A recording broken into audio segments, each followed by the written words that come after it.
我建议你先别画解剖结构了，这个作用不大。你应该先画人形啊，人的基本动态、基本形状、基本轮廓。你这个都抓不准的话，画解剖结构没有啥意义啊，没有啥作用。这个头，这个胳膊，这边胳膊是这样抬起来的。他身体虽然说这个胸腔这里啊有这个转折，但是它最大的转折不是这个位置。然后这个腿再往这边用力，先把这个动态形抓准，然后逐渐再往里边去画它的结构、解剖结构。这个有点怪，你这个形画的有点奇怪。如果这个形抓准了，画好看了，再去加它的这个解剖结构，看起来就会比较舒服。你看这个中线都已经拐成这个样子了，就有点太过了。这种过呢，并不是强化它的特征，而是把它变了一个形状，并没有抓准它的特征。就像这个人呢，他肩这里是顶起来的，然后顺着肩往下，这个都是往这边收的，它整个形的力量感是这个样子的。然后你把它形变了，变成啥样呢？这个地方顶起来了，就整个人这个地方拐了，就感觉奇怪。你看这个暗部的轮廓线可以稍微的粗重一点，然后它的穿插关系，然后这个线条可以往里面转一些面，看起来更有体积和厚度。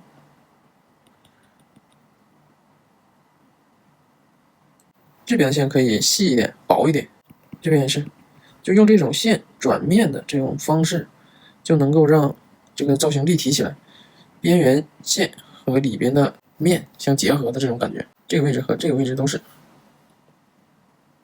然后下面的这个，下面这个看起来比较平，这个线条呢比较单一，线没有层次。这边是腹外斜肌受挤压，它也会有一些隆起，但是最突出的是腹外斜肌下面这一块受挤压隆起来比较明显，这里有一坨。这边是受拉伸，拉伸之后呢，它肋骨的形状凸出来，让这边的轮廓线被拉薄，这边呢也稍微的有一点点隆起，但是非常的弱，和这边比的话很弱。这就是动态产生的这个拉伸和挤压的特征，这种特征没有画出来，然后线条又没有层次，所以就平了。像腹直肌的渐滑，它的特征呢，不要抄照片，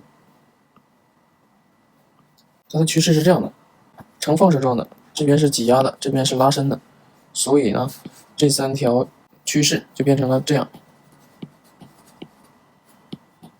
这个动作特征也没有出来。这个胸腔是什么造型？你应该先在图片中去画，受挤压鼓起来的这一块，受拉伸被拉平的这一块，然后这里还有点凹进去。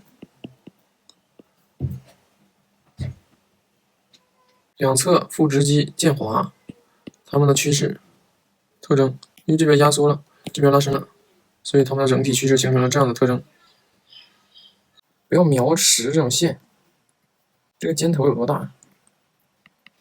这边顶起来的轮廓应该更往外一些，这块窄了，包括腰这里块窄了。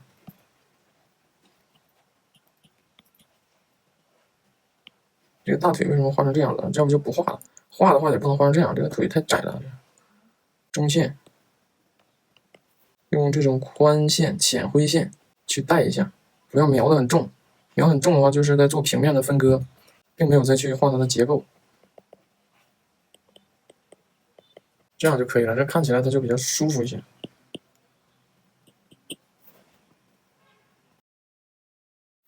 这里的感觉有点奇怪啊，感觉这个胸大肌这边被压扁了，就是被压进来了。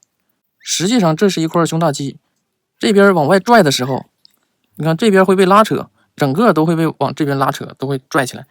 你这块被压下来了，就感觉不对了。胸大肌和肩三角肌概括成一块，一起绕在这个圆柱上被拽过来啊，它应该是这个样子的。然后胸大肌的肌纤维走向应该是这样子的，那这样才有被拉拽过来的感觉。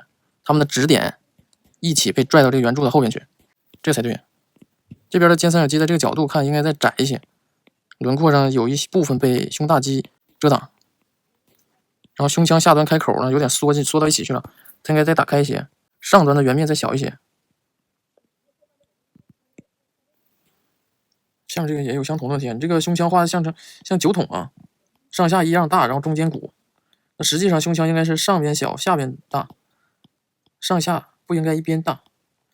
胸腔下端是向外打开的，最宽的地方在这个位置，这这个才是胸腔的基本造型。要把胸腔的基本造型再巩固一下，然后肩三角肌和胸大肌它们之间的关系，你这个还是只在画表面的东西啊，内在的结构没有去考虑。它从这边长过去，结束在肱骨，然后它的指点端呢又被肩三角肌压盖住。这样的话，它这个结构和结构之间它是有关系的，这个关系就来源于它的结构，内在结构和外在结构。这样看起来是扎扎实实的，你不能只几根线聚到一个点上，这是没有造型的，平面的，它们之间是不存在关系的。这样画，这样看起来它们才有关系，谁压着谁，谁遮挡谁，谁在前谁在后，它们是不同造型、不同体块、不同结构块之间相互挨着的一个关系。而不是几个平面形拼在一起的这种关系。上面这个都是平面的线条汇聚到一个点上，而不是体块和体块之间挨着的那种关系。下面这个胸腔跟前面说的一样问题啊。然后这边的肌肉，你看跟刚才说的是一样的，你没有去考虑肌肉从哪儿长到哪儿，只是在画表面你感觉到的一个形状。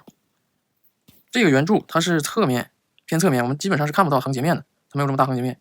抬起来之后呢，肩三角肌被拽过去，肩三角肌的指点在这里是看不到的，它应该是这个样子的。就是肩三角肌和手臂的关系是这样的，然后胸大肌也被向外拉拽，因为胸大肌的指点也跟着转过去了，它的关系应该是这样子的。要理清它的结构啊，必须要从内到外的去找它结构之间的关系。